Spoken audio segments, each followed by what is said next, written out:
Drop the attendance. Oops, Good I did. morning, everyone. Sorry, Maria Elena. Go ahead. I was just going to let everybody know that I dropped the attendance link, but I can drop it again if we need it. All right. Good morning, everyone. Welcome to our March 2025 POCR statewide norming session. My name is Xochitl Tirado. I am one of the POCR leads at CVC, and I think I know most of you here. It's great to see everyone. Also with us today is Maria Elena, and I'll go ahead and let her introduce herself. My name is Maria Elena Fernandez, and I'm also a faculty mentor working with Sochi here in the POCR area. And I'm the distance ed and instructional design coordinator at College of the Siskiyous.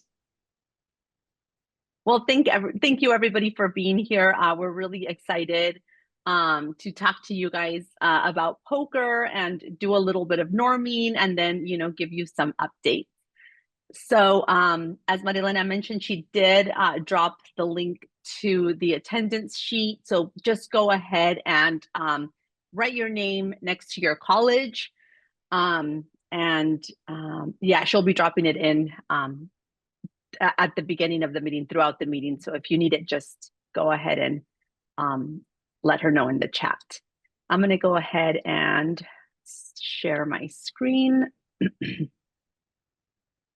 All right.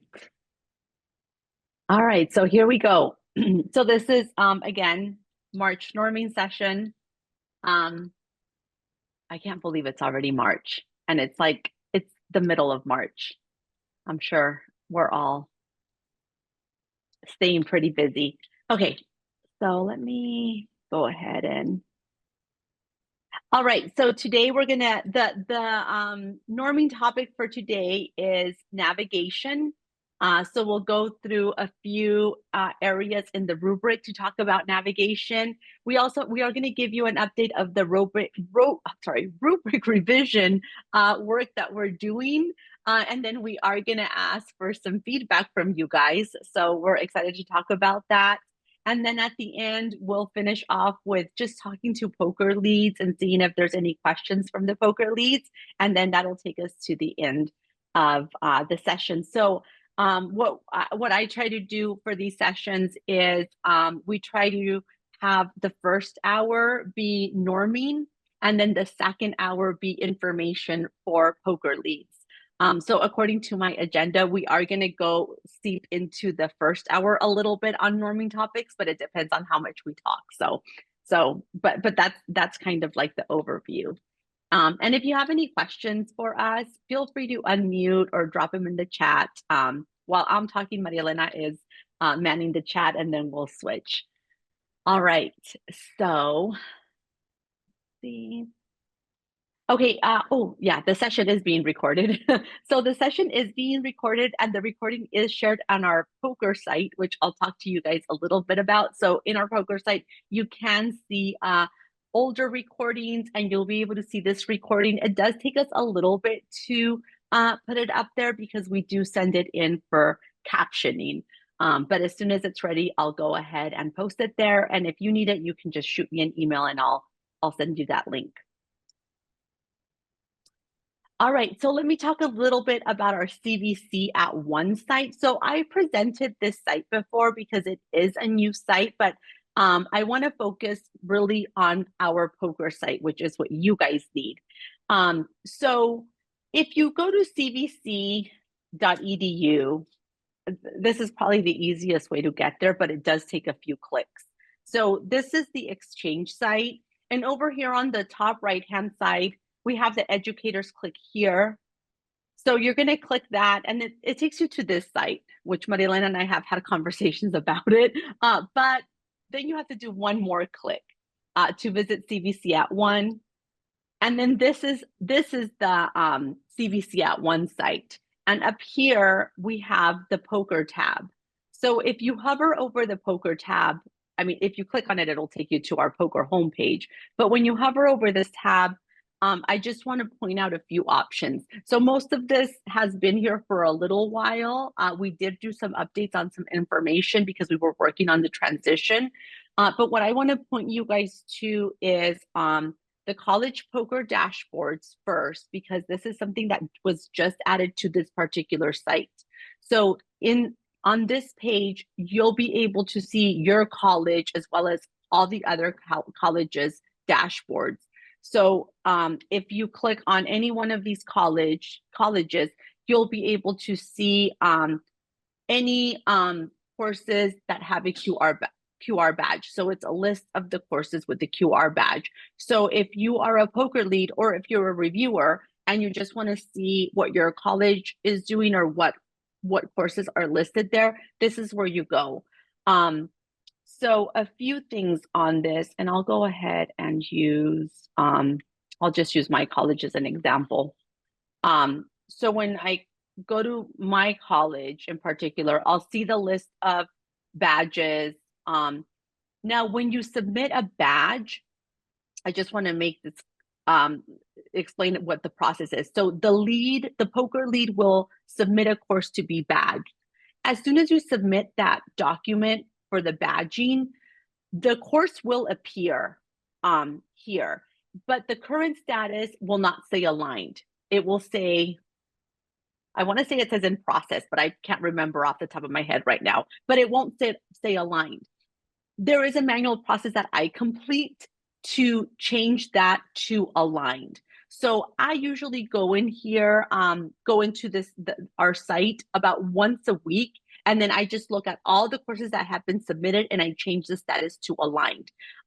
So I just wanted to give you like a little background of how that happens, because I do get emails sometimes saying like, I submitted a course and it hasn't like, like the status hasn't changed. It's not an automatic change. I have to manually go in there. But if you see that and if you want it changed right away, just shoot me an email and I'll go in and I'll change it. Because I do come in here once a week to make those changes. But I will admit that sometimes the week goes by really fast and I forget. So getting an email reminder is great and I don't get bothered at all. Also, poker leads, if you ever submit a course and let's say you entered the wrong course number, for example, but you've already submitted it, send me an email and I can fix that. I can fix faculty name, course numbers, course titles, all of that. I can make updates to that. So you can just send me an email. What else? Oh, one other thing about this list and QR badge courses that I want to give you some information on. So with the common course numbering that's coming through and that all the colleges are working on, you as a your college will likely have some changes to these course names, at least the institution course ID. I am working on a Google Doc that I will send it to the poker leads, where the Google Doc will basically be for those courses that need a name update due to the common course numbering. So that's something that I'm working on. And in the next few weeks, I'll be sending that Google Doc to poker leads. And for now, it's just those few courses, but next semester, that common course numbering is really going to grow. So there's going to be a lot more courses. So I'm going to start with that Google Doc and see how that works with making these updates. And if needed, then we'll make modifications. Any questions about the site? There are questions. Okay, go ahead, Marilena. If they have questions about so any incorrections or any edits that they need to see made, they can send a support ticket. Is that correct? They can send a support ticket or email me directly, but a support ticket comes to me. So either one works. And that is support@cvc.edu? Support@cvc.edu, correct.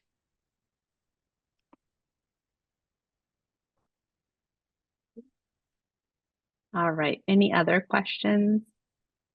Hey, Soshi, this is Jen. I put a question in the Q&A, but I'm not sure if that's the right Oh, one, but I can no. go ahead and ask it. So Yeah. I'm curious what will happen to that other Google site, because that is still around. Maybe there should be a banner or something like a redirect so that we're not going there, because I keep going there. It's like muscle memory. So what I'll do, Jen, and I apologize because that's my bad on me. What I'll do is I will so to start, and I have it open. So to start, I'll go ahead and put a banner with a redirect.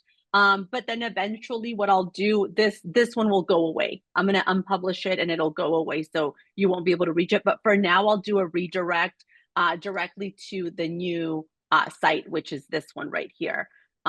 So to make sure that we all have the same information.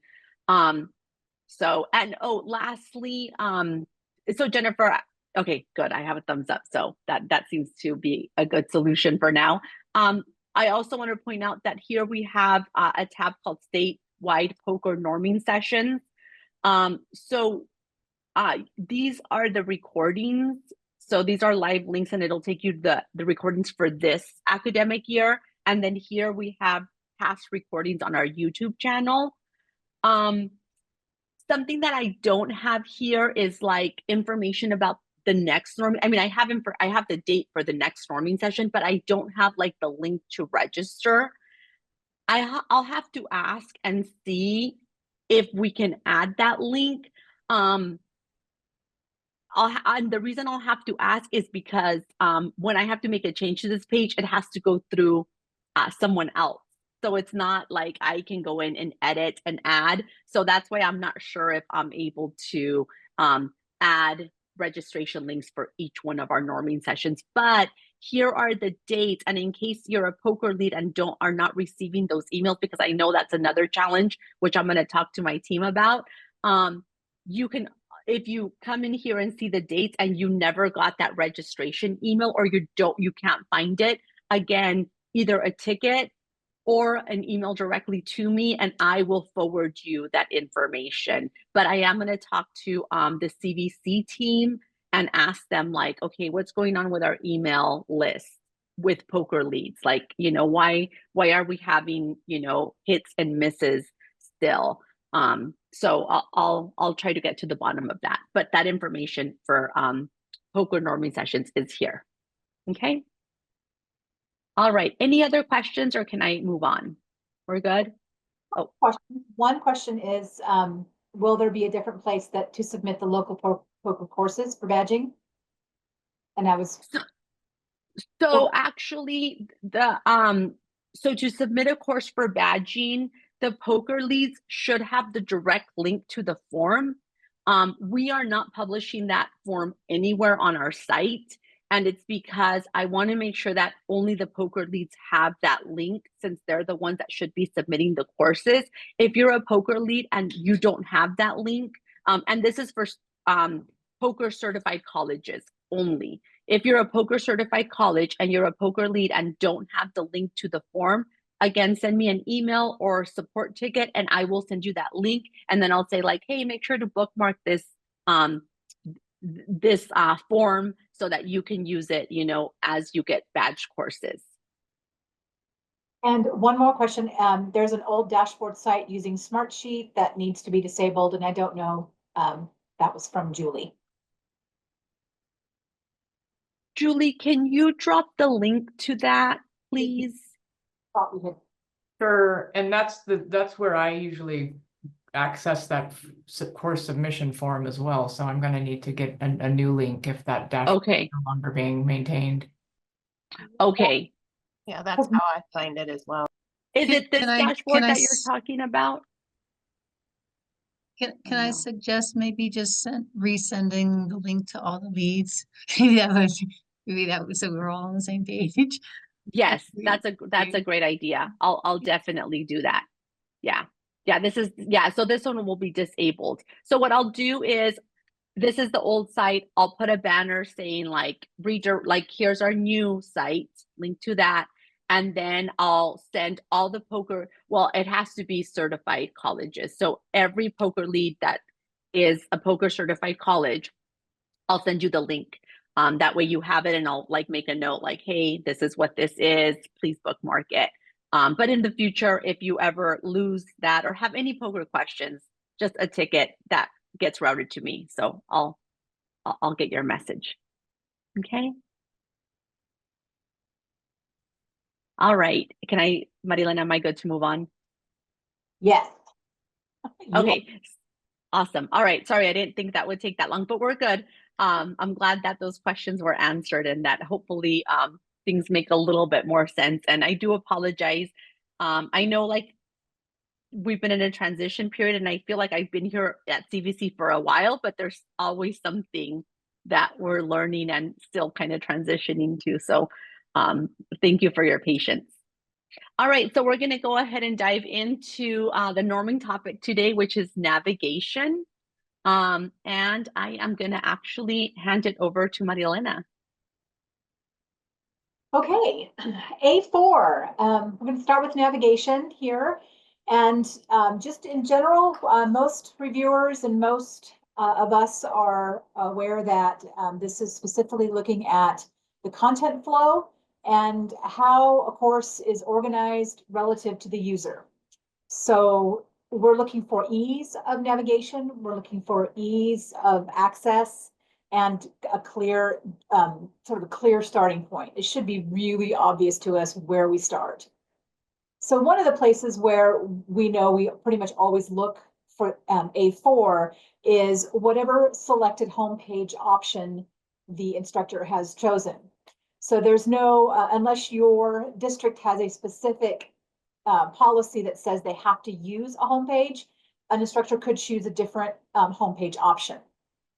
So just make sure that you're aware of that as a reviewer, that you're not looking for something that maybe doesn't necessarily have to be there or isn't there. So you're looking for the homepage option, you're looking in the modules area, and you're looking for any sort of linked content that is either in pages or in assignments and directions, whatever you're encountering as a reviewer. I think the most important thing to think about is to consider the course from the student perspective. So, and as an external reviewer, we're pretty much in that role anyway. We're sort of looking through and kind of getting a feel for the course, even though we get to have a little bit more access probably than perhaps a student.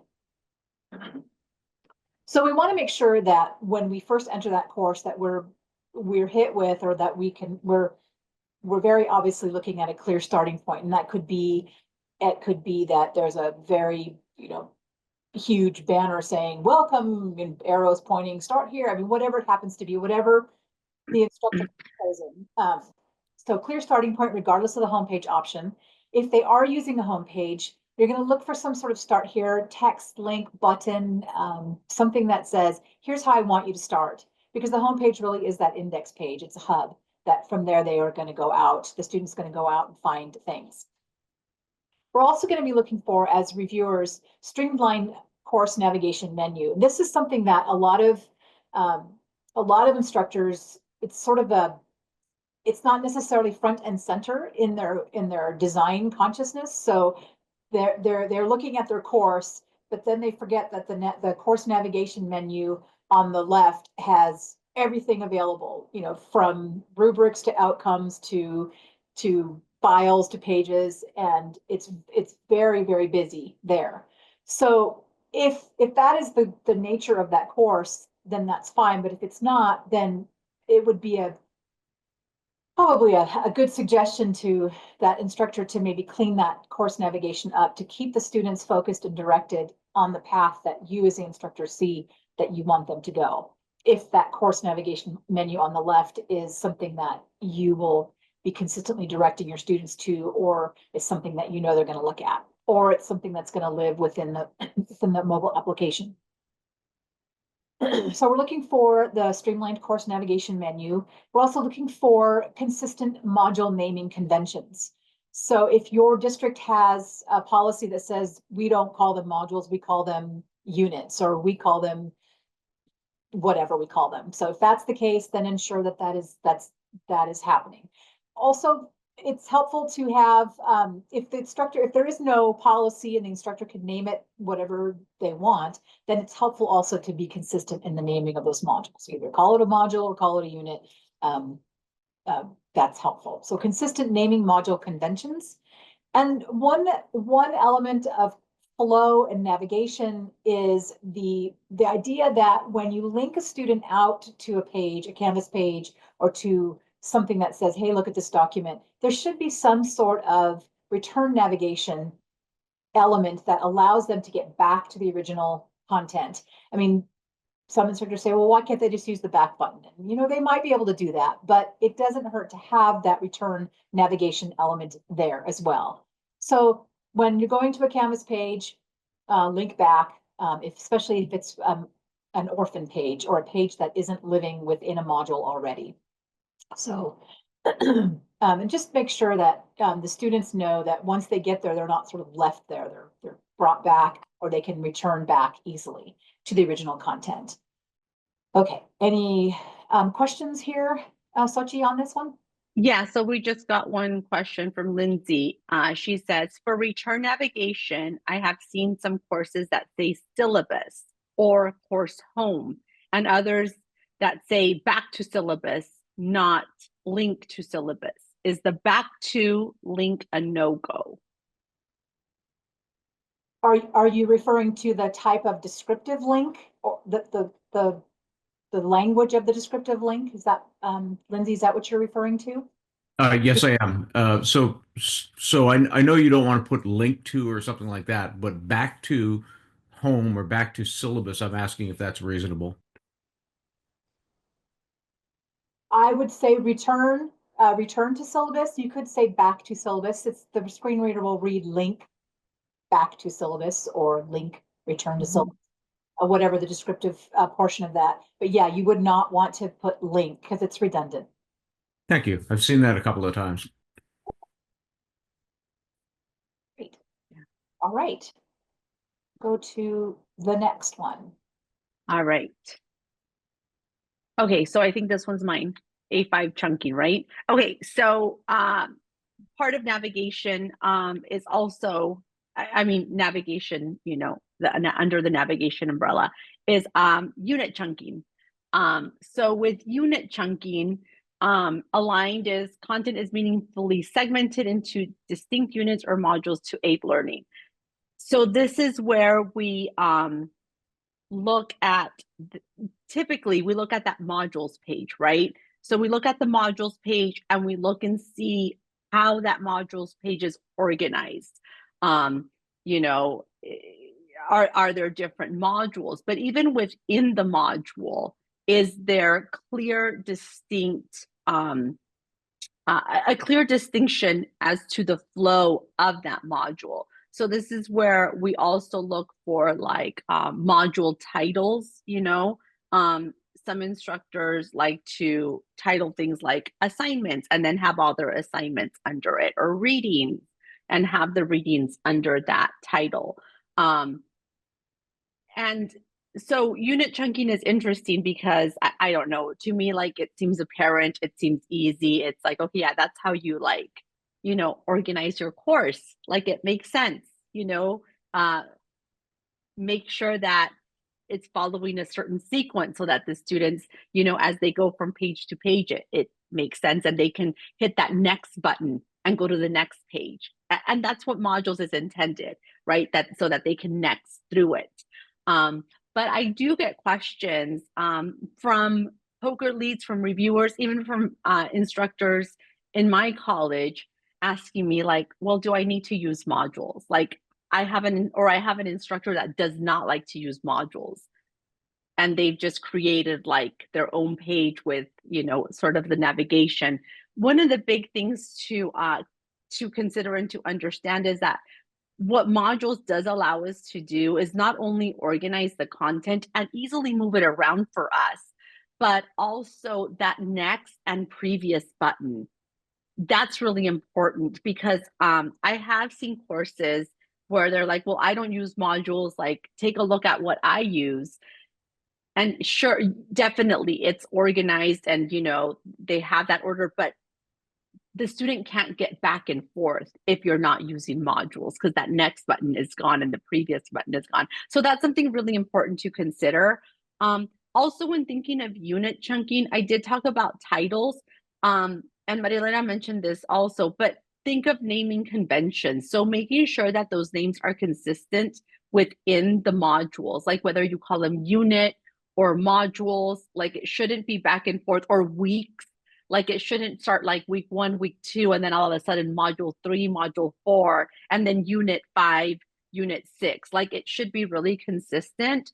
And then another thing, not required, but I know some instructors, I think you either love it or you hate it, is numbering those pages. So a lot of people will say like 1.0, objective page or whatever, or introduction page, weekly introduction, and then 1.1, 1.2, 1.3. That makes it nice for the student, but definitely makes it challenging for us, because if we switch one page around or delete a page, then we have to renumber the titles of every single page assignment quiz. So that can be a little bit difficult, but those are the kinds of things that we're looking for also here in unit chunking. The naming conventions, the chunking, do they have titles? And then, like it says on the slide, some of the best practices, using those overview and summary pages to indicate beginning and end. Again, not required, but by some colleges it may be required. It may be a practice. It definitely is a good practice. It does help students understand where they start and where they end, because I'm sure that you've had students that things end and they have no idea, like they just keep going and going. So those are nice. Concise, descriptive, and consistent module and page names that make organizational strategy clear. So yeah, that's what we're looking for in unit chunking. It's, again, the modules page and making sure that the information flows well and it's clear what the section is doing, what the students should be doing with that section. Questions? There was a question about a liquid syllabus regarding navigation. There's some conversation about opening in a new tab and having return navigation to each on each of those tabs. I think if you have return navigation on one page, the opening page, the index page, you'd be fine. Since it's a separate website, it's not opening within Canvas, and you're not getting orphaned within Canvas in the site. And I think that's really what the intention of the return navigation is. When you build out a Canvas page, for example, that is a resource for the student doing an assignment or a discussion or whatever, and then they get there and then they can't get back, or they have to do a couple of clicks. But this is sort of living within the Canvas site. So the return navigation in that Canvas page allows the student to return back to where they were in that orphan page, and I don't like the term orphan page, but it's the island page that's sort of sticking out there, but it's a resource that you've intended for the students to use. So that's what I would say about that. Okay. Standalone page. Thank you. Page. I like that. Thank you. All right. All right, let's go ahead and go on.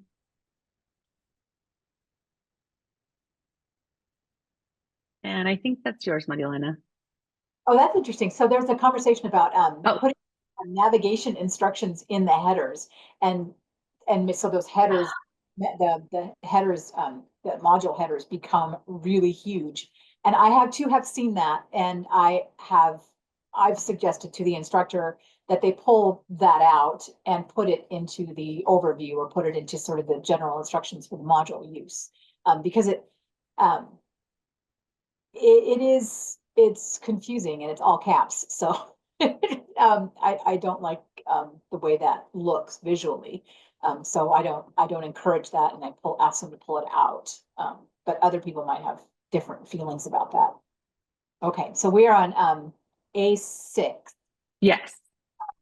All right, so this is, again, sort of navigational flow and content flow, and this is specific to the page chunking. And page,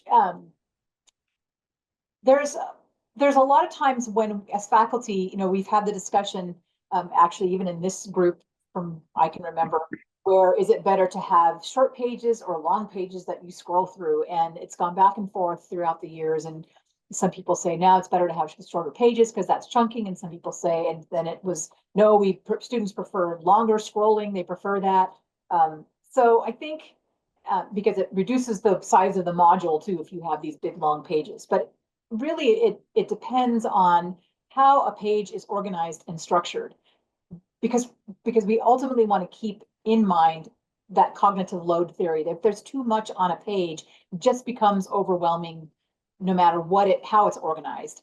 And students may, visually or cognitively go, I'm done with this page 3/4 of the way through without having done what you wanted them to do. So I think it's a matter of considering the student need as opposed to what we might be able to tolerate as instructors or long-term users of computers or whatever our experience might be. So thinking about chunking your content, it doesn't just involve text heavy items. It involves whatever you're putting on a page to deliver to your students.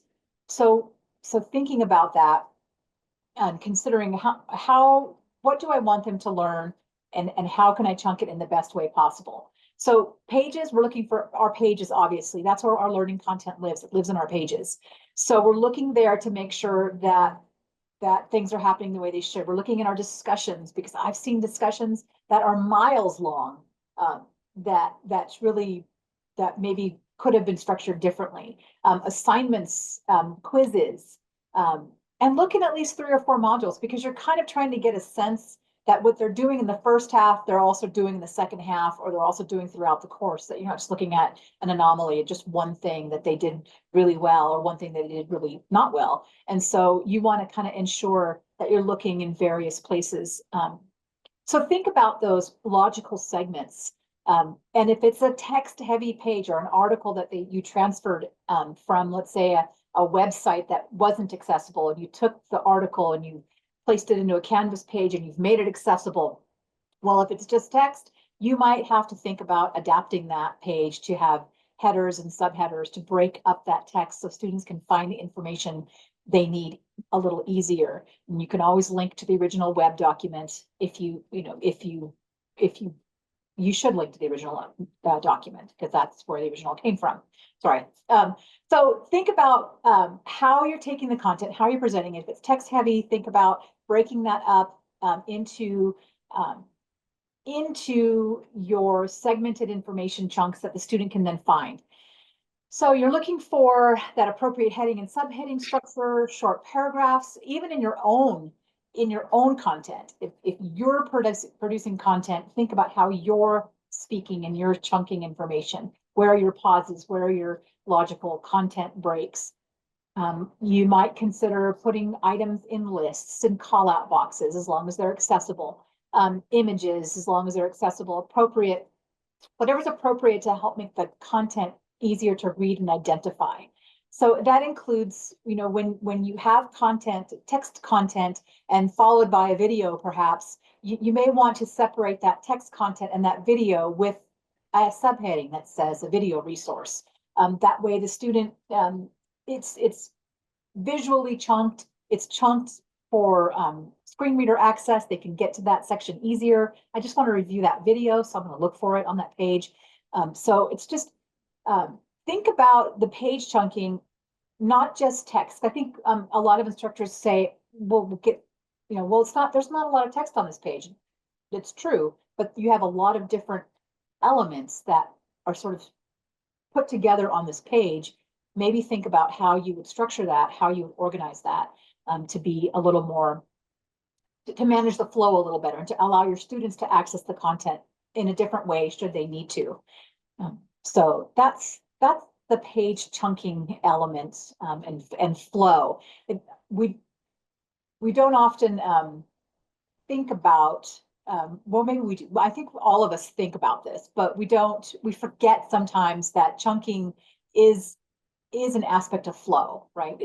We think about the holistic overview of things, but then we forget about those little details, like, oh yeah, chunking is flow. It is all these elements that sort of funnel into the navigational arena are how how we're getting our students to the information, how we're allowing students to get back into the information should they need to, and how we're sort of guiding them, facilitating that process through our materials. Okay. So in the chat, there's conversation about using tabs versus using accordions and the accessibility. So as mentioned in the chat, tabs from a cell phone, you know, tabs are not tabs in a cell phone. They're just like a long list, right? And I think, Marilena, you and I have talked about tabs and the importance of like kind of having a little like something on top of the tabs, like, you know, make sure to read through all of this, just because in the cell phone it's a long list. But then somebody mentioned that they've switched to accordion links because that does translate into the cell phone if coded correctly. It's accessible, and I think that's correct. Like the accordion links definitely work better on cell phones, and if coded correctly, then the screen reader will read it with no problem. You know, it should be fine. And let me see. Yeah, that was with the tabs. I So think that was it. Yeah. Yeah. Any other questions from anybody on A6 before we move on? That's it. Okay, we're going to go ahead and move on to our next slide. Actually, Sochi, can I ask a question? Of course, yes. Okay, so when I'm looking at courses that are, for example, literature courses, and there's like an entire chapter of a book or something along those lines, I've been encouraging I'm a distance ed coordinator. I've been encouraging faculty to include the text as both a PDF and also putting it on the page so that they kind of have options. Is that a recommended idea? Not so good, or?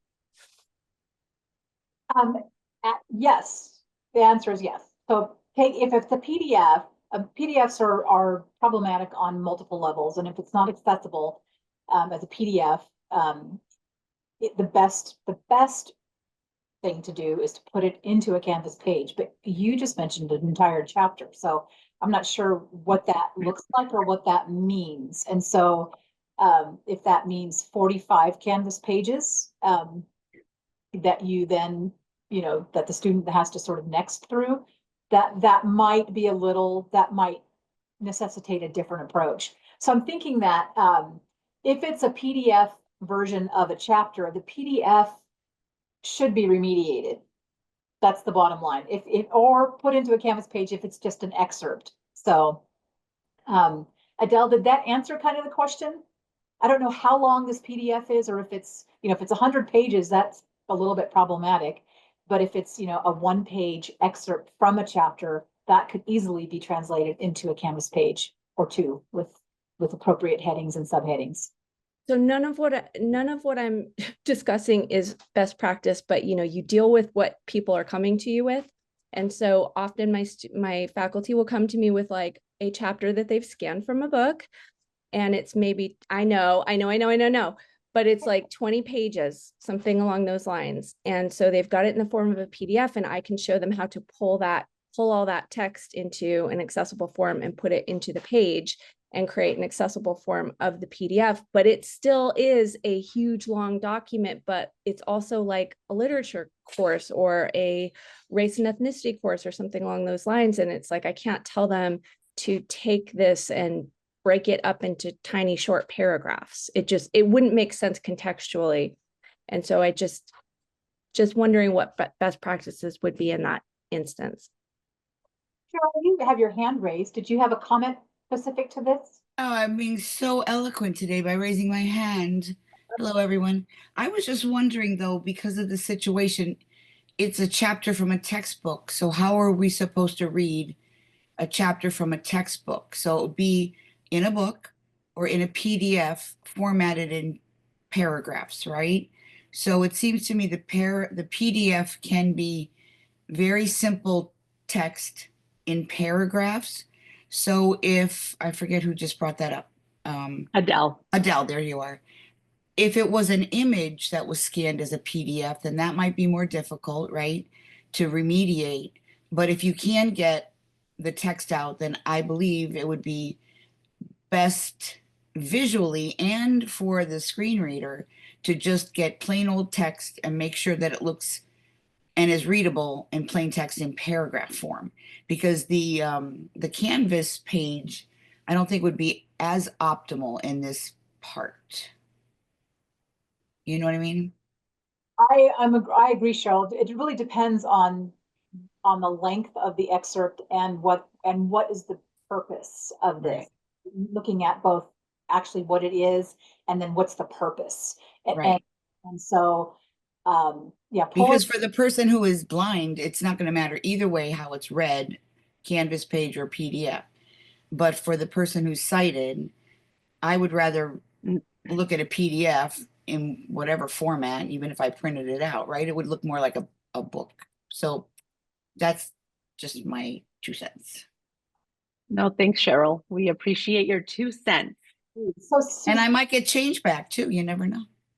Susan had a question about copyright issues, and I would, you know, I of course, we need to be thinking about copyright, and if it's the entire book they're using and trying to get around it, but if it's just pulling different chapters from different texts because that's what they would like to do, then that's fair use likely. But I would consult with your own copyright in your own district, your own. And just one more thing with Susan, of course, that was my point, is that if you pull it out as plain text and create a PDF, it's pretty much accessible as long as the reading order is checked. Good point. Right. Joanna, I saw that you had your hand up.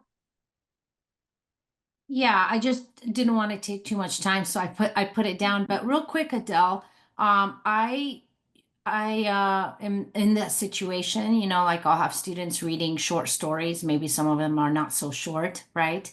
They're longer, so like a chapter. And I use Hypothesis, which is an open annotation software that's designed to get students engaged with their reading.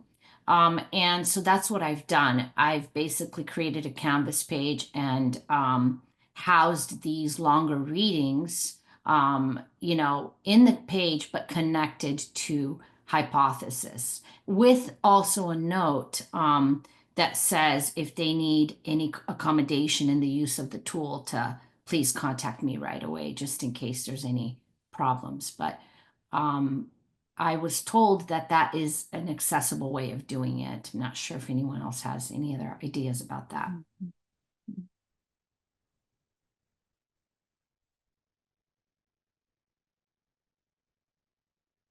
No, that. Thank you for that. I mean, there's just so many ways to present this kind of material. And I think thinking of things like, of course, accessibility, you know, copyright is definitely important. But really, like, what is the goal with, you know, sharing this and the length of it and all of those things. So it's hard to answer a lot of these questions with one like this is the answer and this is the way we're going to go, you know, because every course is so different. But, you know, keeping, I think, those basics in mind, I know that keeping those basics in mind is very important, so that, you know, we are actually you know, considering navigation, flow, student access, you know, all of those important things.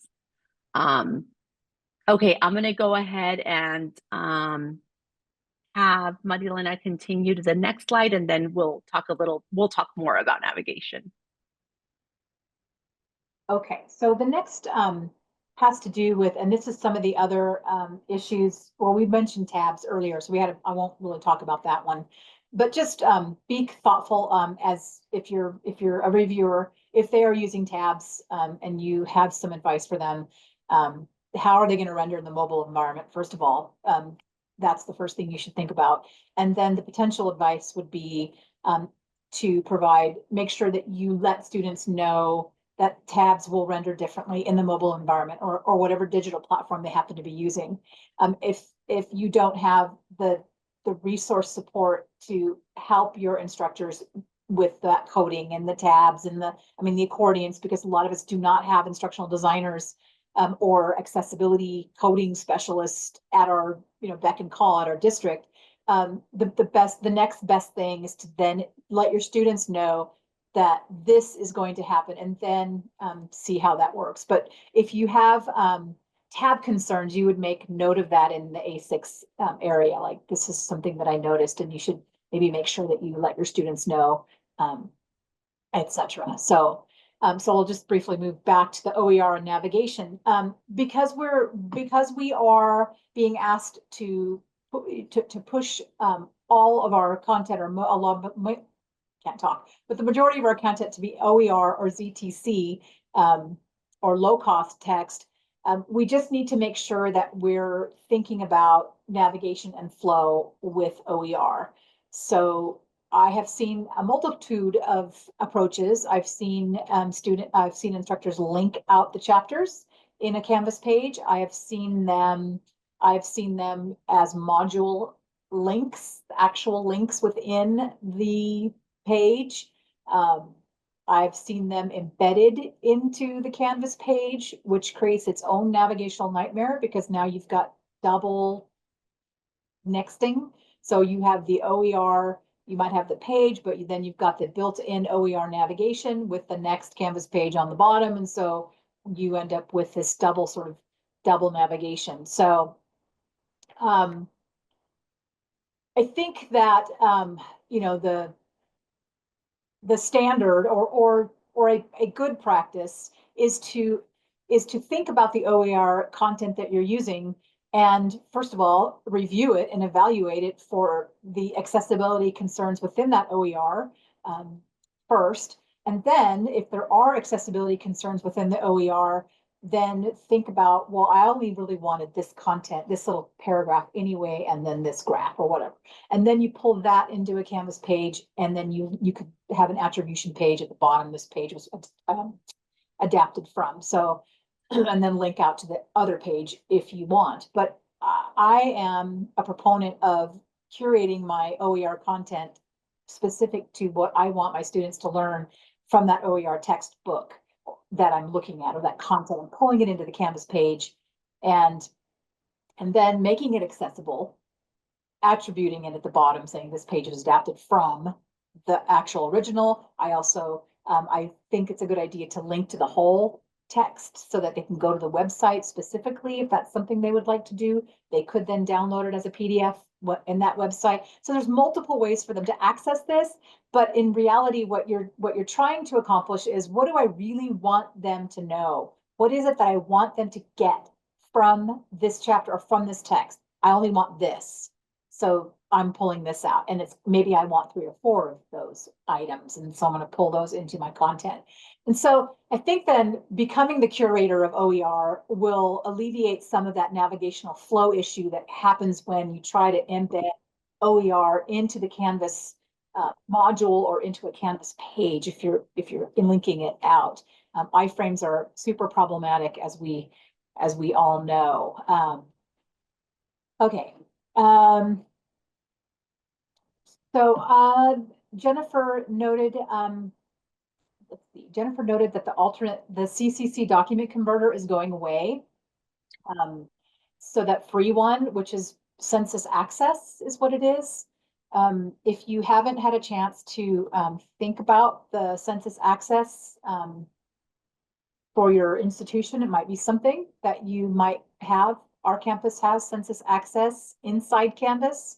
So we have that subscription that allows the students and the instructors to create the alternate media, but it does require training for both the instructors and the students to know what it is they're looking for, or how to remediate a PDF. Is it text over image or image over text? Because there's all kinds of formats available within there. So it does take, there's a bit of a learning curve for that if you're going to think about the Census Access. But yeah, this kind of. Yeah. Yeah, okay. a lot of discussion on different tools that, different colleges use to help with navigation and alt text and PDFs and things like that. Can we expand a bit on iframes? Adele is asking. Do you want to tell, do you want us to talk about something specific, Adele? We certainly can. I just heard that, we know that iframes are problematic, and I'm like, what? So I do use iframes with OER content that is already perfectly accessible, 0 errors in, Wave. That's a problem? No. So no, it's not, Adele. So one of the things to consider with OERs, and I'll use OERs as an example. So the first thing that we want to check is accessibility of that OER, where that OER is coming from, right? So like it sounds like you've done your checks and the OER content in wherever it lives in the site is accessible. Then inserting that as an iframe is okay. What Maria Elena was mentioning that because her and I have been playing a lot with OERs and our iframes. So one of the things that we ran into was inaccessible OERs. Like the Wave tool flagged them for a lot of things. So it was that. And then on top of that, that iframe, at least with the OER we were using, it has its own next and previous button. And then Canvas, because it's embedded into a page, has the next and previous button. And in the iframe, like the student keeps going next, and they can go to the like 3 chapters down, right? And we just want them to read that one chapter. But so those are the things that we were like, we noticed. But in your case, if the OER that you're using, if it is accessible, then it's okay to iframe it. And of course, you have your instructions on top, like, you're going to read this is chapter 1, I don't know, pages so-and-so to so-and-so. So having instructions like that, it's okay to iframe it. But go ahead. The point of the iframe is that it has to be coded correctly. You can't just simply embed an iframe. It will render for some and will not render for others. So, and it will not read for some readers and it will not read in others. So it has to, the key is the coding, right? So there's some browsers that don't support iframes. There's some tools that don't support iframes. So if you're just arbitrarily embedding or just sort of randomly embedding the iframe content without thinking about, is this coded correctly? Is the title referring to, or is it something that is actually pointing to the iframe, and then the iframe content will then get read, then that is problematic. Then it is inaccessible, and it may not, and it won't flag. And someone mentioned that the immersive reader doesn't work. I know it doesn't work on quizzes either. It's weird. So it doesn't work in iframe content. I've tried the immersive reader and it just blows right over it. So if they're using immersive reader, it won't read the iframe content unless it can be interesting. And Dawn mentioned a publisher LTI suppressing the Canvas Next button. So it is a big issue. Flow and navigation can be disrupted by the elements that we're adding into our course if we're not thoughtful and careful about how that's happening. Adele, I'm with you on that. That's a really that's a great suggestion on the training and information or about iframes and the use of iframes, particularly as we move forward, as many of us are moving forward with OER content and what's the best way to do that? How do we embed it? How do we curate it? How do we, yeah. So great. Okay. Yeah, and Dawn, I'm just going to throw it, like lob it out there, and don't mean to do this, but with the legislation coming down about accessible on the first day, I think that this is something that we're going to have to think about sooner than later. And so, yes, and Meg says if iframes are used, we should also include other alternative methods, and that definitely is going to become, yeah. Yeah. And I think some of the questions regarding OER textbook and OER textbook accessibility should be directed to the OERI, so that people who are actually creating the content and who are handling this and making this and curating this content need to be aware of the concerns from the field and from students. So, because there's a lot of OER that is just not accessible, and there's a lot that are. So I think it's important that we continue to put we've said this before in numerous instances, put the pressure on the publishers. We'll put the pressure on the OER content curators or the content creators to think about that, to make those things accessible from the get-go. Yeah, Tracy, and you're right. There are funds. Right now, there's lots of OER funding, for different sort of projects in each of our colleges. So using funding in this way, is important. Personnel who can do that. I agree with you. If you have the personnel in your district who can make OER accessible, use those funds. Yeah. And I think, that is one of the challenges that we all face in all of our colleges is, not having the personnel, not having the right person to do these kinds of things. And, we are, as POCR leads and reviewers, we have training, but it's not like, we know everything. We're doing the best we can. So, yeah, it's just having these conversations and trying to figure out a way to work through this.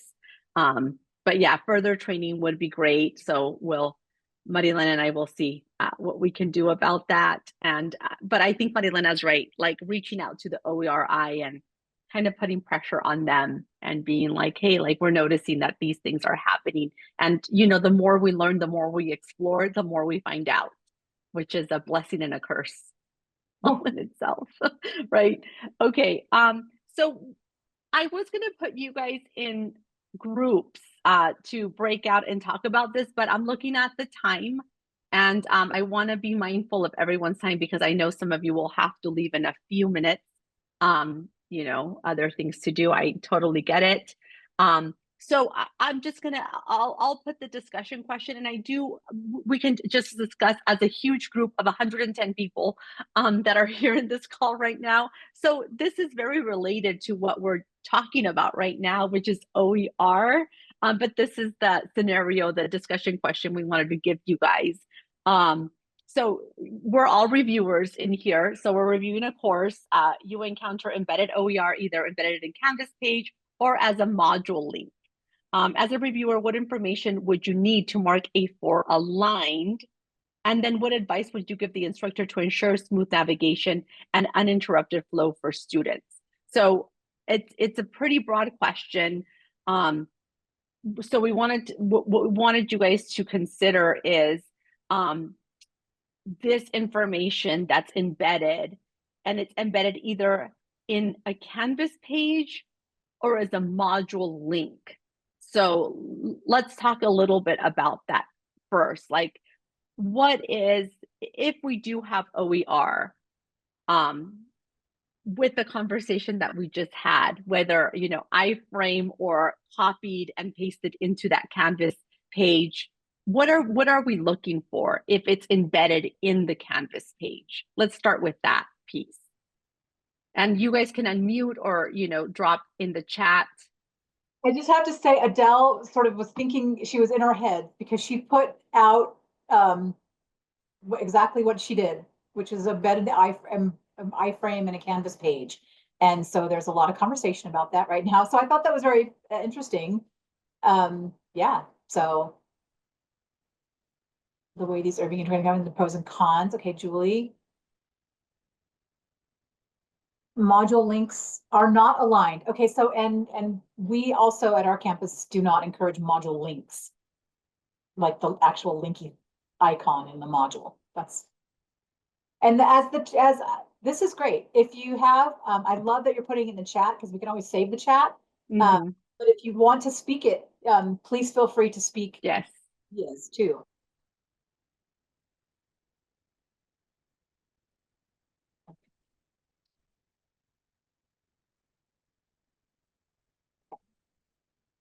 orientation materials that inform students about the multiple formats. Links provide no context. That's correct. So we can't just have a link.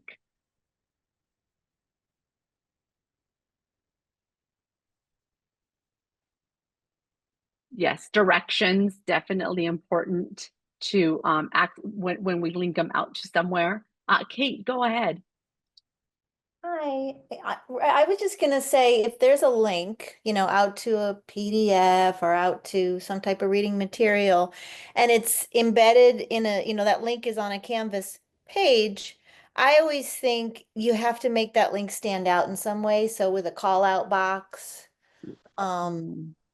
something to make that link pop so they don't miss it. I like that idea. Yeah. No, And go ahead. And also possibly even making that link an image, one way, how about a little screenshot of the front of the book? Or, and then also, with appropriate alt text.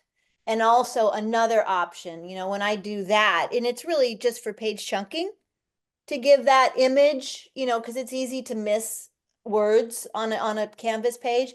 So an image that they can link to the text that kind of looks like the text somehow, and then also underneath it, a line that just says, or if you prefer, click blah, blah, blah, blah, or if you prefer, and then give them the meaningful link under the image. So they have two options to what to link to. Thanks for sharing that. Yeah. Yeah. So definitely having descriptive links, having clear instructions of where we're linking them to, what they should look for. I saw Monica, no bare links.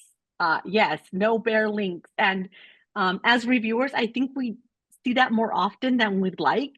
I have seen courses that in the modules, it's like all links. And, it's, yeah. So then of course there's a conversation. So, we tell instructors and there's a place in the rubric for that, right? It's like instructions, like working with that media and instructions somewhere in A. So then you have that conversation with the instructor, saying why bare links are not okay, why the best practice is to embed, in a Canvas page with clear instructions and things like that. Yeah. So, and anything else? You can put it all you could do it all as a page.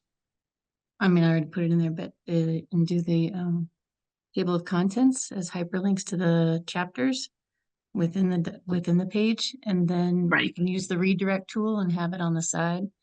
And then if you don't have to embed anything, and it doesn't go outside of Canvas, and you can do a direct link to the hyperlink to the chapter. So you can, the book is there, it's on a page, and it goes right to that chapter that they need to read. So that's an option. Yeah, that is. Thank you. And I like what Alex said, would be ideal to have an orientation video explaining how to access the OER content, especially if posted outside of Canvas, along with support ideas if the OER doesn't load or work properly. So yeah, just having instructions, information for students to get to that content, what the content is, what they're going to be doing with it. I have a question. Yes. After Adele posted her snapshot of what her page looked like, I went and looked at what LibreText, when you automatically input your LibreText into your module, what it looks like, and it looks just like what Adele has. So shouldn't do that, is what I'm hearing, right? You want us. Well, if you look at Sasha, is that correct? I want to make sure I say your name correctly. Sasha noted the ally note for iframes in Canvas, and if it's part of the embed code, it has to. It's all in the coding. It really is the coding. And so if that if coding goes completely over the top of your head, which it does for many people, including myself a lot of times, then that would be something to look into to see if it is, if you're doing it correctly. Thank you. Yeah, so yeah, you're welcome. So there, again, unfortunately, there is no like one answer, one size fits all for this kind of question, because there's a lot of what ifs. Like, you know, I could embed it into Canvas and it looks fine, but then if the code is not right in the back end, then we're having problems with the screen reader. So accessibility is the key. And I kind of laugh because, I do get a lot like, if we didn't have to worry about accessibility, this would be so much easier. Totally agree, but we do, and that's where we're at. So accessibility is key, so besides having instructions that are super important, the accessibility of what you're embedding. Is it accessible? Will the screen reader read it? So if the answer is yes, great, you're fine, keep doing it. If the answer is no, then that needs to be fixed. So again, the last couple of comments are specific to OER repositories, and we do have them. But the problem is that they are repositories and they're not necessarily curated for accessibility. They're just repositories. So some of them are better than others, and some of them have a more rigorous accessibility policy than others. But ultimately, it comes down to either you or your district being able to review that OER and determining whether or not it is accessible from the outset, and then determining the manner in which it will be embedded so that it is accessible to the majority of your students and in those, or to all of your students, basically. And Laura, she's an OERI regional lead. Thank you. And her hand is up. Tell us more. Yeah. Okay. Yeah, Laura. I'm at Grossmont College, and I'm also an OERI regional lead. I just wanted to mention that for in the past several years, the OERI has just distributed several grants to colleges to develop OER, and we do not pay people until they pass our accessibility requirements, which are pretty extensive. And we have an accessibility expert that looks over the OER, and then the grantee does not receive the funds until, it's cleared accessibility. For the new rounds of ZTC grants that are coming out of the chancellor's office, it'll really be up to the colleges to put those restrictions on the projects that they fund. So I'd encourage everyone to do that. With regards to the repositories, we do have, I think somebody put them in, Mirren put it in the chat, the repositories. There's lots of repositories. In addition to LibreText, the OERI has a curated OER repository by discipline and by TMC, by transfer model curriculum, which are super useful. So I encourage people to check on those, and then, let us know, let the OER I know if there are OER that aren't accessible. We can flag it and try to remediate. When you, Laura, could I ask, when you are in a repository, in a site, can you filter out inaccessible texts, or can you filter by accessibility? This is fully accessible. Can you filter, or do you have to? Yeah, no, you'd have to, you'd have to go in and look at it, but I think I'm just thinking about bringing this back to the OERI, and maybe on our individual discipline collection lists, maybe we need to add something like, a star or something for the ones that are fully accessible. There's no way to like filter for that right now, but you'd have to go in. But most of the OpenStax stuff is accessible. LibreText also is, they're pretty good about accessibility. And then anything that's funded by the OERI is going to be fully accessible. Yeah. But I can bring it back to them. I'll let them know about this concern. Like I like I'm looking at the second one for the English, the EMPA word, and it has it's the first one is is a an online. The second one, the EMPA world, is a PDF, and that it was. I mean, you can force Yeah, force no, it to pass, accessible. and like, Yeah. and so like this one, it has only. I mean, it has like the alt text for 13 elements aren't there. But if I go into the page content, like the tagged content is skipped, annotations are skipped, but it forces it to look compliant. Like it doesn't even have the header is, you know what I mean? So it's. Yeah, no, I think mostly for the OER, especially on LibreText, as Dawn pointed out, they're often, the PDFs are often not accessible. But sometimes the, web-based versions are. But yeah, the PDFs are problematic. Yeah, that's on the OERI website. All right. Thank you so much, everyone. And I just want to make it really clear that for badging, the use of OERs is definitely encouraged, and of course can earn a badge by using an OER, but these things do need to be considered and looked at, the accessibility of it, the instructions included, that students know what they should be reading. So I want to make that really clear. CBC at one is not saying like, no use of OERs. We're actually saying the opposite. Like, we do want OERs to be used, but these are the things that as reviewers, we need to look at. So I'm going to go ahead and continue with the next item in the agenda. And actually, I'm going to go ahead and drop in the survey because I know that some people need to leave and have left.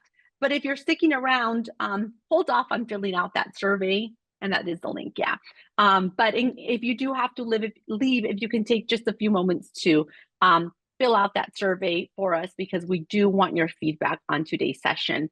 But I'm going to go ahead and continue. So this next part, Marielena and I really did design it for POCR leads. If you're a reviewer, you're welcome to stay. But again, this is more for POCR leads, POCR lead topics.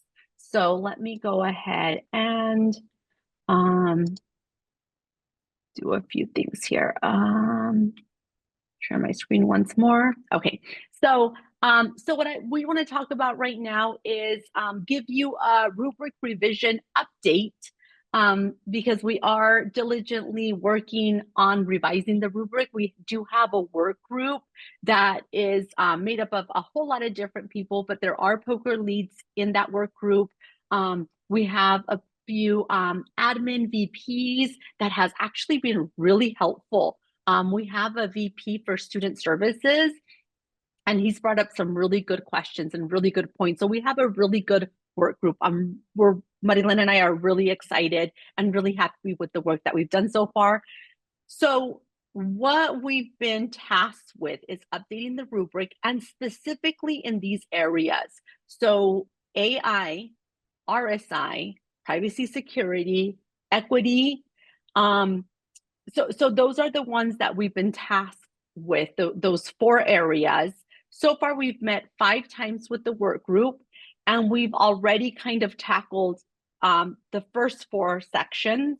We're currently working on equity. Even though we've already tackled the first 4 sections, there's still work to be done. We're going to go back to the work group, and after we're done with equity, we're going to go back around and be like, okay, let's revisit AI and revisit what we decided we should be doing with AI and the rubric, and so on and so forth. So a few things that I want to tell you guys about the work and what happens when the work is done, and a little bit about the timeline. So what we're hoping is that the work group have a draft of the revisions by the end of the school year. So sometime in June, we're hoping that we have the revisions done so that then we're ready to present them. So we will be presenting those revisions to different groups. We plan to have a session at OTC to talk about the revisions and go over them. And then after that, we'll just be presenting to different, like I said, different groups. I don't have the list of who will get that presentation yet. We also are planning to have like some listening sessions, kind of like ACCJC had for the RSI rubric, that you guys will all be invited to. And then we do plan to have a pilot phase of the rubric. And the pilot phase, if I remember correctly, that should be happening in the fall. And then if everything goes right, then a year from now, essentially, spring will be when that rubric will be rolled out. Now, there are things that we are considering, like training. We have to update the POCR training. We have to update things like OTD, online teaching and design, which is the @ONE course that a lot of people take when they want to teach online throughout the state. And then there's other things to consider, like what happens to courses that are already badged, and now we have these new elements. I don't have answers for that yet, but when we roll out and we have those listening sessions, we are going to have answers. So we'll have answers to all those questions that I kind of just mentioned, and probably more that will come up. So, so there is a lot of work to still do. So updating the rubric, Marilena and I have realized that's just one small piece of a bigger, kind of project that this is, because there's so many, it's a domino effect. So many other things are affected by a rubric update. I do want to say that what the hope is after this rubric update, the hope is that the rubric will be updated on a scheduled basis, because the last update occurred in 2020. So that was now 5 years ago. So instead of having like these long gaps where we have to make a lot of changes, we are on a maybe a 2-year cycle. I am hoping a 2-year cycle, so that when things do come up, we are able to just make some small changes that are not going to have such a big domino effect for all of us in this group. Cynthia, I see your question. Yeah, we have not chosen pilot colleges yet. So right now we're just in that updating meeting with the work group, and then eventually we're going to get there and figure out who is going to pilot this rubric and see how that goes. So I don't know if there's questions from you, other questions from you guys that I have the answer for, because I don't have all the answers. I have ideas, but I would love to hear your questions. And then we do have a little bit more for you guys to tell us on the rubric. We have a few questions that we want to ask you guys. But any questions so far with what I've shared?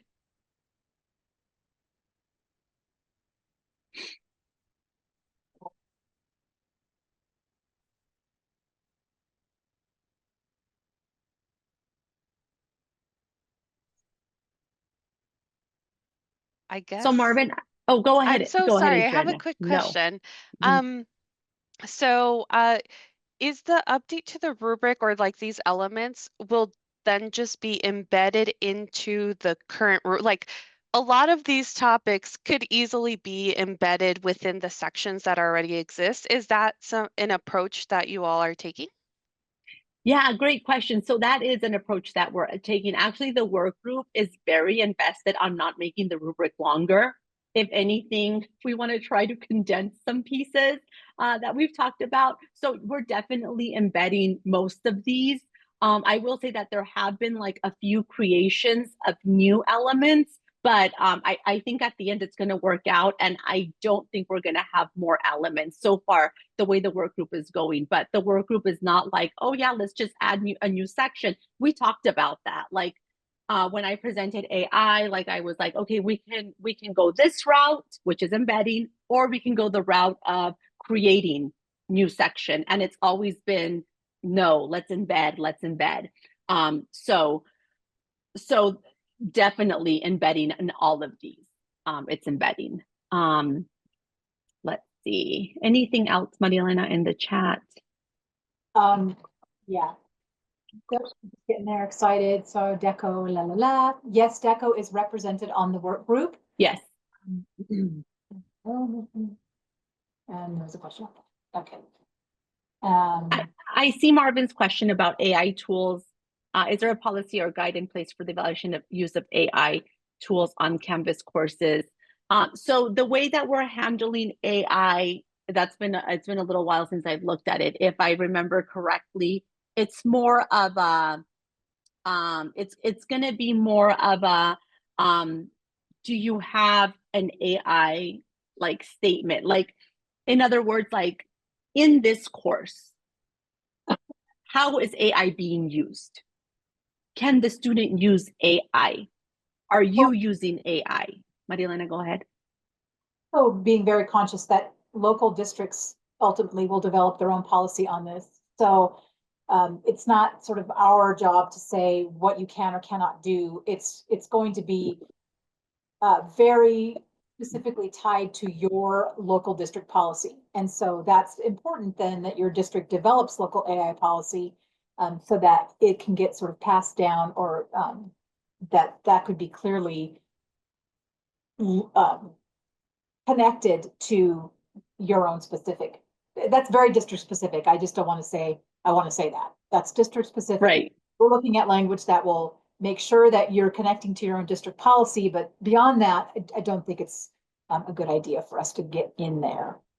Right. And then the equity piece, Jared, that is definitely being embedded. We feel that our rubric already has much of the equity pieces in there, but I think what we're doing is like we're beefing up the language. We're making it more clear that this is this is covering these particular aspects of equity, but a lot of it is already in existence in our rubric. We all feel that maybe just the wording needs to be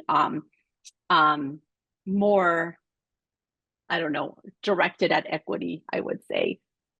And also, again, this is very tied to your own district's policies on DEIA, your own implications for contract language specific to faculty and curriculum development. So there's a very important need for a rubric not to be overly prescriptive, but to be more generally looking at these areas so that the individual districts and colleges, so that you can operate within your own district, so that you're not operating counter to your district, or you're not asking faculty to do something outside of their contract, or because we're all very aware of that. So I just think it's an important thing. Okay, got it, Marvin. Thank you. Trying to be. Okay. So what I'm going to do is I'm going to go ahead, and we do have some questions for you guys. So we are going to put you in breakout rooms for a bit because we really do want your feedback. And this is specific to rubric. So we're going to put you in small groups, and I'm also going to drop a Google Doc in just a bit. So these are the questions. I want you guys to talk about what is your least favorite element or most problematic element, like list it. And then are there any areas that should or could be condensed, combined, or removed? So not thinking about the areas that we're updating, like the AI, the RSI, not thinking about those. Think about the rubric in general. So question one, right now, like the way the rubric exists right now. Question one again, what element do you feel is your least favorite or most problematic? And then the second one is, are there any that, so what do you think, Marilyn? I think I'm going to get them back in. Yeah. Okay, I'm going to close them because that'll give them a minute. That'll give them 60 seconds to come back.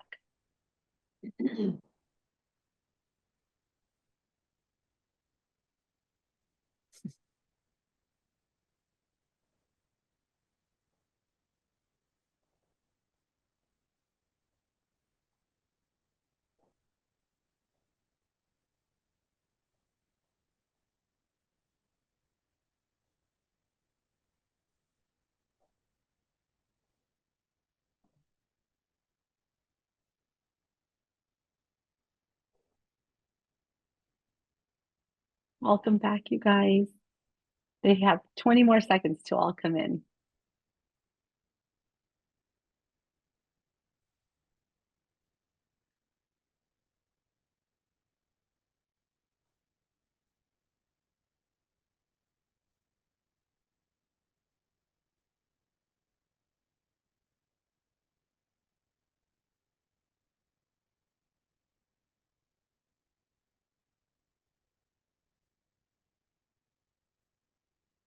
All right, welcome back, everyone. Thank you so much for the conversation. Marilena and I were watching through the Google Doc. You know, you guys adding those items. This is going to be really helpful. As I mentioned, we are going to share this with the work group. You know, and tell them your thoughts, which are really important. Does anybody want to? I want to try to debrief this a little bit. Anybody feel like unmuting themselves and like sharing some of the conversation that occurred in their work group, in their breakout room?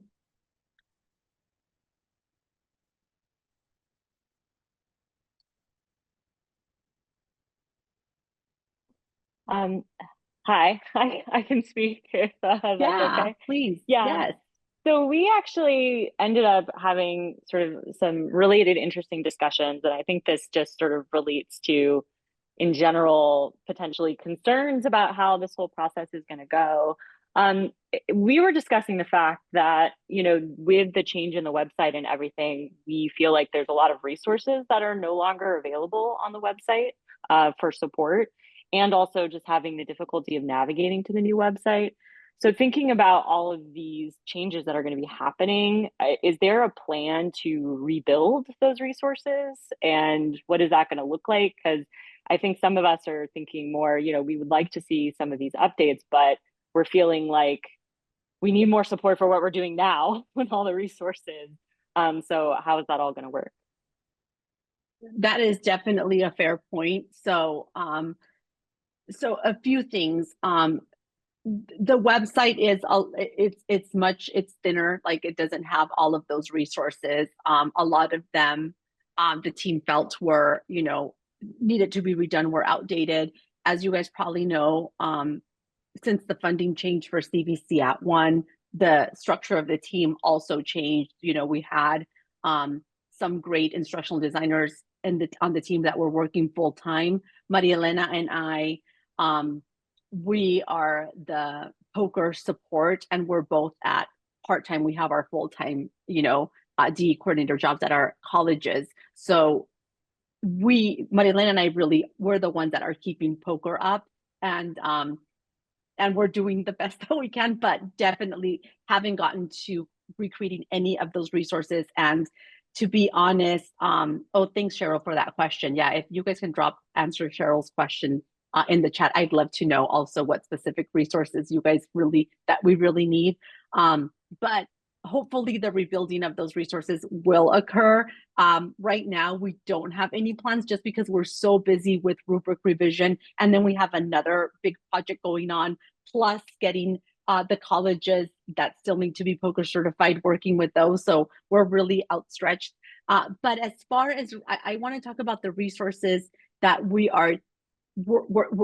going to work on for the rubric revision. So currently, a lot of us use the course design resources course that Helen and I want to say Liesel also had a hand, and maybe others had a hand in creating that course. So we use that course a lot as reviewers to reference parts of the rubric. So part of the plan of this revision is to create a course like that or redesign that same course and add, other accompanying elements to any of the changes that we make. So we do plan to provide support because as we are creating these things like AI, definitely there's going to be, an aligned, an exemplary, and an incomplete element. But as a group, we're adding like more to that, and that more is going to exist in this external kind of resource, so that the rubric just has the statement of what aligned means, but then having like an external resource that tells you more about what that alignment should ideally look like, or what was meant by it. So we are definitely working on resources for the POCR revision, but I'm going to be completely honest, we're not working on any resources, recreating resources that once existed in the old site. So you had a thank comment you. about the course design resources. That shell will be updated to reflect the new changes. So most people use that incredible resource. It's a great resource. So right. Rather than recreating any wheel, we will just make sure that that it reflects the current revision going forward. Yes. With new resources if necessary, but it will not fundamentally change the nature of that resource. Hopefully that helps. Oh, yay, okay. Marvin, go ahead.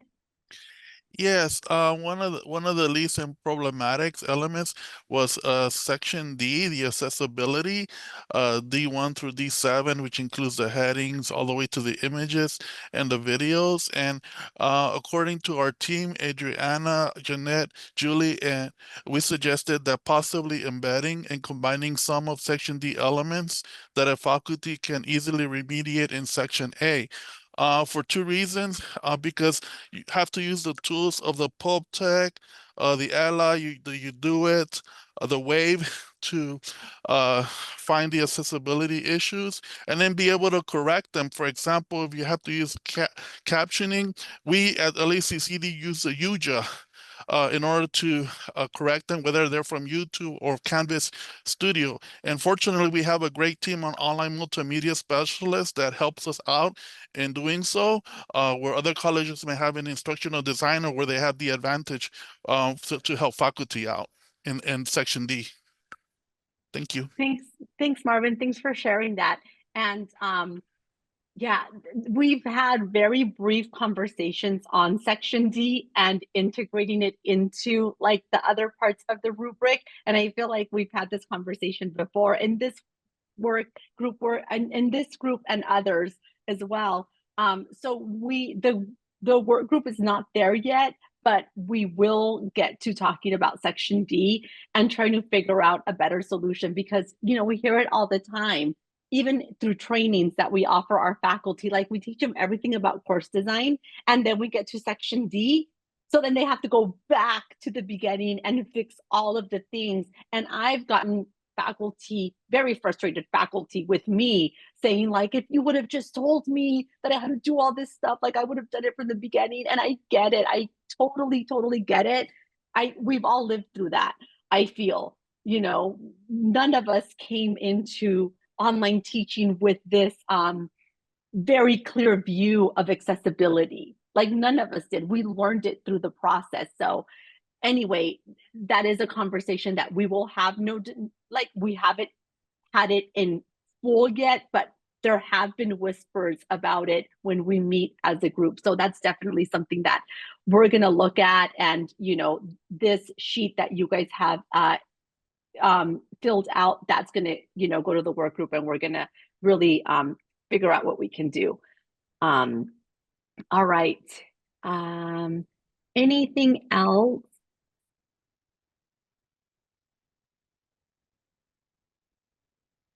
Cheryl. At the risk of tomato throwing, some of those resources could be bite-sized canvas, and some of those lovely I can't even think now. That's terrible. Oh my God, Michelle, resources, like they still have to be somewhere. Can they just be moved to another place? Because we've linked them so many places in professional development that they've left holes. So if whomever, I can't remember who brought that up about those resources, if we could specifically tell the illustrious Marina, Elena, and Zoshi what they might be, maybe we can resurrect them. Yeah. Because I am not capable of duplicating Helen at all. So, and those are the biggest holes that I found missing for me, you know, like as a other instructional designer. So if you can all fess up is what you're missing, maybe we can find them, because I mean, they could be the property of CVC OEI at one, but if they could be reshared through that new site, maybe it would Yes, be cool. And so I thought some of those links had been made, had been fixed. Because So yeah, so I know I know that some were fixed, but I know that there are still, like, I do get I'll get emails from like people asking me like, I can't find this video, or you know, we were using it for professional development, and that side of the website, as I mentioned, or like that's kind of out of my control, but I do have somebody to go to. So I think what Cheryl said is ideal. Like if there are resources that you are using, and I know like this is not like the best way to do this, but if there are resources that you are using that you need, do let me know. Again, an email to support@cvc.edu. It'll come to me as soon as it's spoken, it comes to me, or a direct email to myself. And then I can see what I can do about resurrecting those, because they do exist somewhere, but Yeah, they're not out for the public. No, what's her face? I mean, not what's her face. Sorry, Donna just posted the one that's it is the YouTube channel, but yes, yeah. Thank you, Donna. And I'm making notes right now about this, because as soon as we log off, I'll forget. My mind will go somewhere else. Okay. And Julie? Hey, yeah, so in our group, we posed the question, with all the ZTC and OER courses coming through POCR, have there been any discussions about adding some rubric elements on, you know, copyright compliance? I'm on my, you know, I'm a POCR lead and I'm also a librarian, so sometimes I'll encounter some courses that I'm reviewing where I'm like, ooh, that might not count as an OER, but there's no place on the rubric here to make that comment, or and we're seeing just a ton more of ZTC courses coming on. So is whoever's in charge of the rubric, are those discussions being had? So we haven't brought that up. Marilena, go ahead. Well, I was just going to say, and not everybody's required to use OER. So I think that would have to be an element that would be probably more specific to the training element in your local team. Our librarian is our accessibility reviewer. So we're kind of lucky in that way, so that she will look at both those elements. But in any case, since OER isn't required, we couldn't require it for alignment. We couldn't have that. But certainly in the course design resources course, that might be maybe a module or an element that could be developed that maybe would help address some of that issue. So that if there was a question about copyright, they could be directed to that resource. Does that seem reasonable?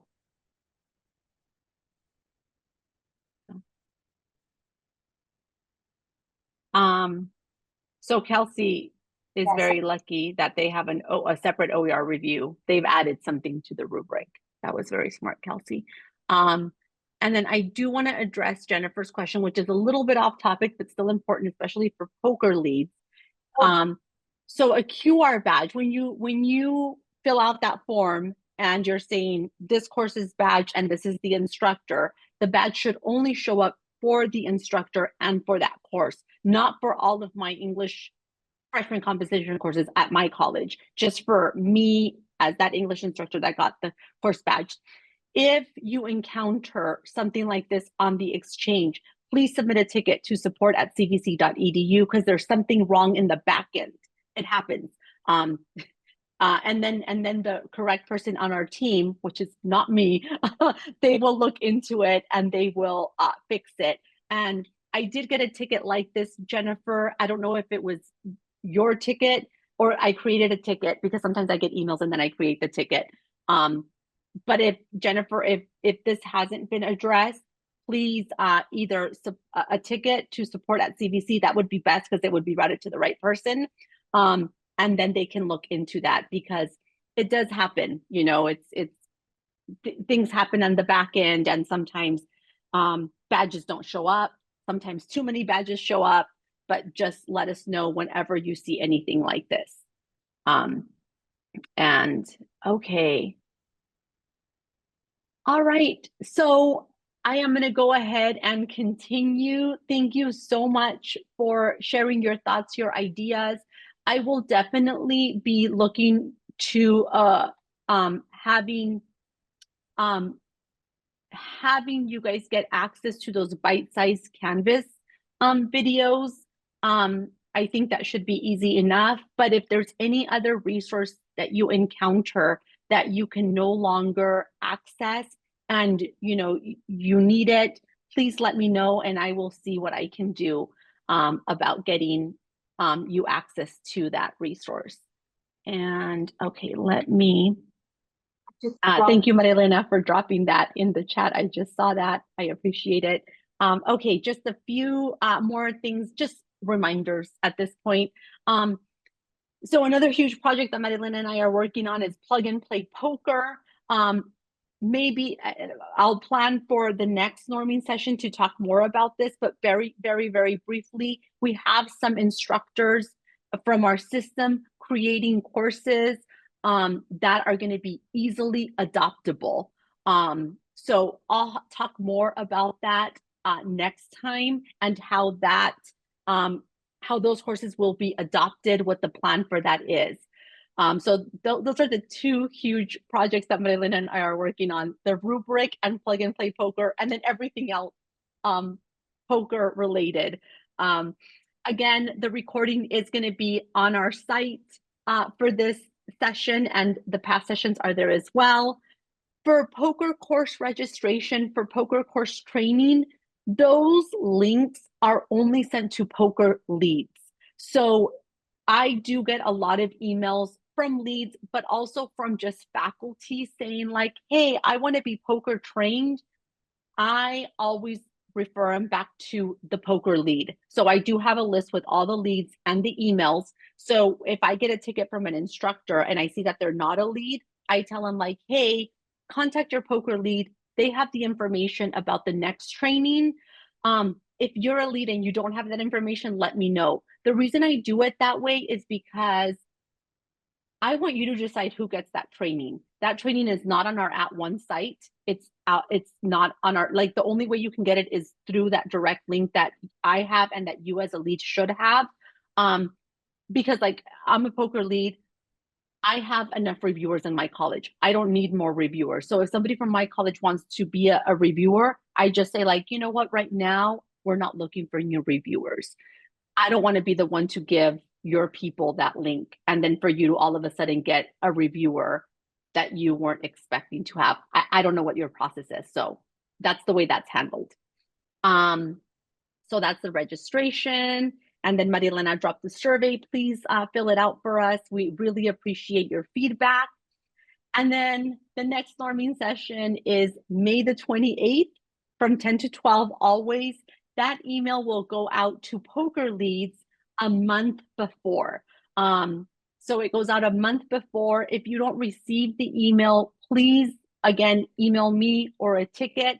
But I will talk to our team about why we're getting like some leads not getting this? Like, why is this happening? Why are some leads not getting the email? So I'll try to figure that out. But if you need us, our emails are here. Myself and Maria Elena are happy to help you with any POCR questions you may have, any doubts, any concerns. Thank you so much for attending. We really appreciate it. We hope that you found this helpful. I know it's a really long meeting, but we do try to make sure that all of the topics that we talk about are important to you. We thank you for your feedback. We thank you for your attendance. Have a great week. Well, it's already Thursday, so almost Friday. And have a great rest of your semester, and see you in a couple months, everyone. Bye.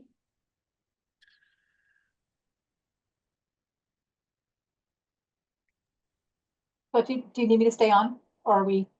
No, I think we're good. And you know what? I just thought, Marilena, we should have stopped the recording during the breakout session. So I'll see what we can do about like cutting that out. Shoot, okay. Yeah. All right. Okay. See you. Bye.